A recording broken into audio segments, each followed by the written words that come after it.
আসসালামু আলাইকুম রহমতুল্লাহি বারকাতুহু। তো ভিউয়ার্স, আজকে আমার সকাল শুরু হচ্ছে আমার চীনা হাঁসগুলা ছেড়ে খাবার দিয়ে।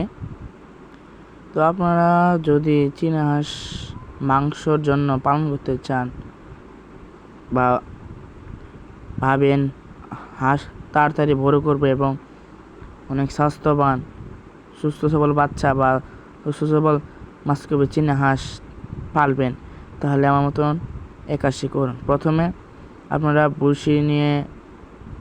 বড়শি পানিতে ভিজিয়ে সাথে সাথে দিয়ে দিবেন।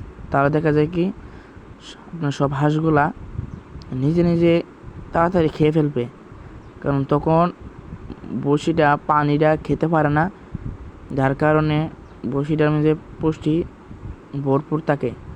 এবং আপনারা তো জানেনই বড়শি কী দিয়ে তৈরি হয়, তো আমি বেশি কথা বলবো না।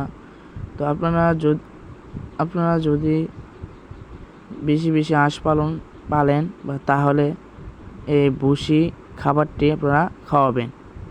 প্রতিদিন বলতে সপ্তাহে 5 দিন বা 2 দিন ঘাস দেবেন, লতা পাতা, কুচু, এবং এই সপ্তাহে 5 দিন আপনারা ভুসি খাবেন। দেখেন কি সুন্দরভাবে তারা খাচ্ছে, দেখেন তাদের এই সুস্থ সবল গঠন দেখে, তারা সুস্থ আছে দেখে আমার অনেক ভালো লাগতেছে।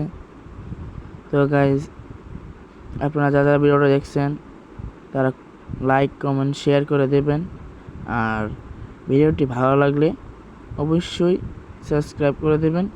দেখেন আমার 4টি হাঁস, যে 4টি বাচ্চা ছিল, দেখেন তারা কি সুন্দরভাবে খাচ্ছে। দেখেন আমি ভুসি, ধান কিন্তু না, দেখছেন আপনারা ভুসি খাওয়াবেন, ধান কিন্তু খাওয়াবেন না। ধান খাওয়ালে দেখা যায় কি চর্বি হয়ে যায়। আপনারা ভুসি খাওয়াবেন। আসসালামু আলাইকুম ওয়া রাহমাতুল্লাহি ওয়া বারাকাতুহু।